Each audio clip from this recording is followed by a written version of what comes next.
vocabulary yookiin immoo jechoota baay'ee beekuun afaan haasawuu irratti nu gargaara. Nu gargaara. So vocabulary laalu jirra yookiin immoo jechoota laalu jirra. Jechoota kana immoo yeroo laallu usneetuma hiika jechoota qofa akkamatti fakkeenyaaf jechi through jettu akkana jechuudha. Any jettu akkas jechuudha jennee barachuu osoo hin taane hima keessa yeroo teessu hiikni isii akkam fakkaatti ka jedhu wajjii yoo laalle irra qulqulluudhaa fi irra dafee nu galuu danda'a jechuudha. Irraanfachuus hin dandeenyu. So jechoota karaa gabaabaadhaan barachuu jirra. So akka asirratti agartanitti learn English words through any sentences jedha. Sentensuma fedhe waan barreeffama irratti argitan ta'es waan adda addaa irratti wantoota barreeffamee jiru laaltanii achi keessatti jechi sun tajaajila akkamii kennitii ka jedhu ilaalu jechuudha. So fakkeenya kana yoo fudhanne sleep before 11 p.m. jedha. Gorsa wayiitu kan namaa jira jechuudha. Waa'ee fayyaati irratti jechuudha. So sentensii kana fudhanne hiika jechoota barbaachisoo keessaa fudhanna jechuudha. Jechoota hunda osoo hin taane jechoota muraasa. Okay? Dura haa dubbisnu mee seeraan. It heals your brain and balances hormones jedha. As keessaa dura mee hiikni akka walii galan maal fakkaata? Sleep before 11 p.m. Sa'aatii 11 duratti rafi jechuudha. Okay? Jechi before jettu duratti jechuudha mitire. So sleep irra fuudhaan beektanii. Okay. Heals. Okay. Maal godha ni fayyisa jechuudha. Your brain. Okay. Sammuu keenya ni fayyisa yookiin sammuu kee fayyisa. And balances. Maal godha wal qixxeessa jechuudha. Balance jechuun maali? Wal qixxeessuudha jechuudha. Okay. Madaalli isaa eegaa jechuudha. Okay. Maal madaalli eegaa? Hormones. Hormoonota qaama keenya keessa jiran. So as keessaa mee jechoota kanneen haa fudhannu. Meeqa fudhanne? Sadi fudhanne. Heals ka jedhuu fi brain akkasuma balances ka jedhu fudhannee jirra.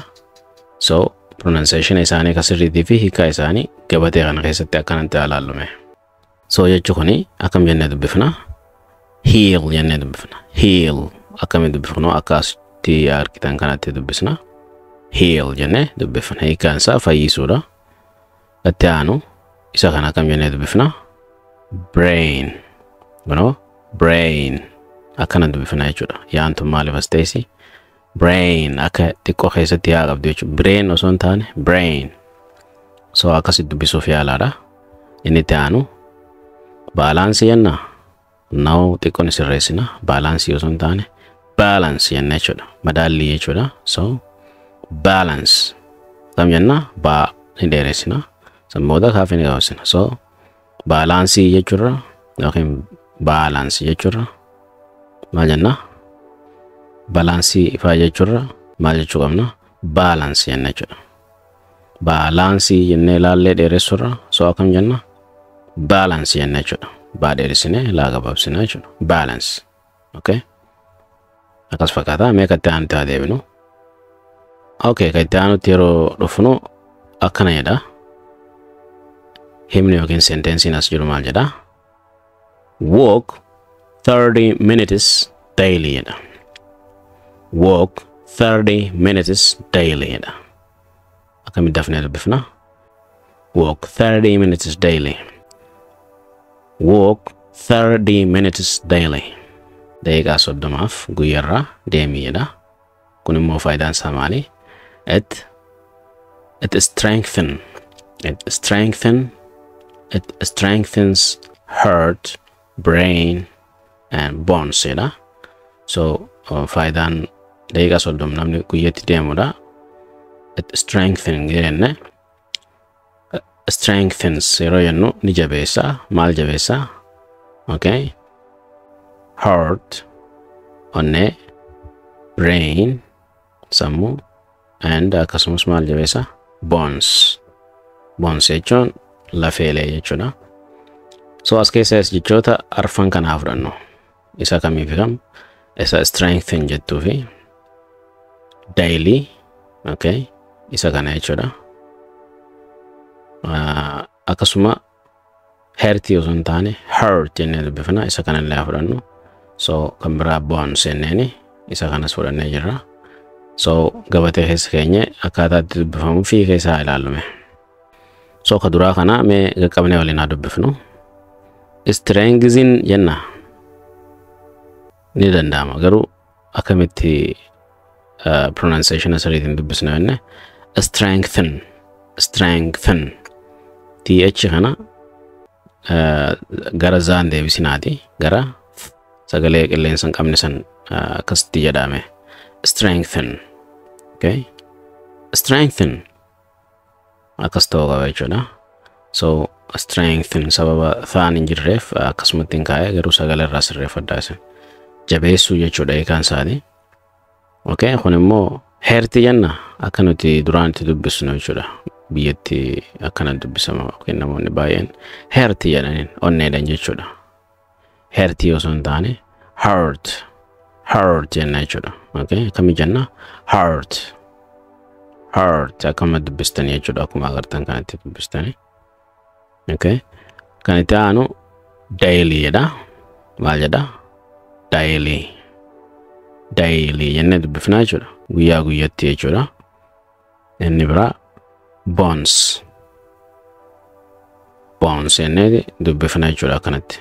Hiikni isaa lafee yookiin lafeewwan jechuudha. Essi waan qabuuf lafeelee jechuudha yookiin lafoota jennee baay'ee lafaa wal fakkaata waan ta'eef lafeelee jechuudha. Okay, let's move to the next. Isa itti aanutti yeroo dhufnu hima kana arganna. Maal jedha? Eat slowly, chew properly jedha. Eat slowly, chew properly. Kun immoo mata dureen isaa akka jedhutti eat slowly amma jedhutti yoo ilaalle eat jechuun nyaachuudha, slowly jechuun suuta suutaan. So eat slowly yoo isin jedhan suuta nyaadhu jarjareen. Chew properly jedhamu jechi chew jettu alanfachuudha. Properly seeraan alanfadhu akka agarteetti hin alanfatin jechuudha. Okay, so faayidaan wantoota lameen kanaa maali jedha? It improves digestion and prevents overeating jedha. So akkamitti dubbifna? Improves digestion and prevents. Okay, maal jenneen? Prevents jennee jechuudha. Kan biraa overeating jenna adda baasne now. Overeating waan daafuu jechoota kanneen keessaa baafannee jirra. Jechoota akka haarawatti nutti haarawa ta'an jennee kaa'annu. Eat slowly, chew properly, improves digestion, prevent overeating.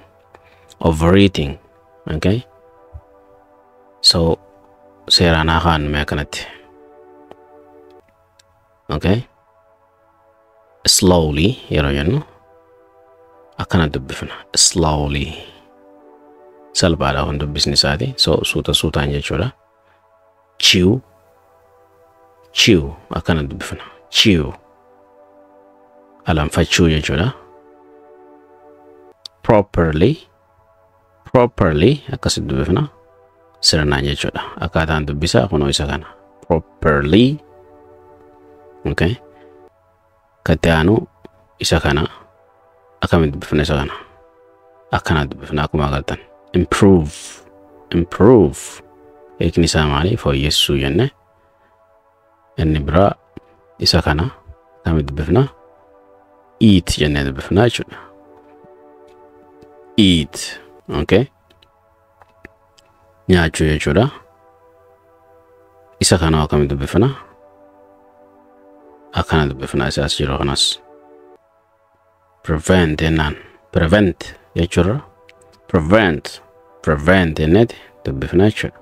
Ittisuu jechuudha hiikaan isaati.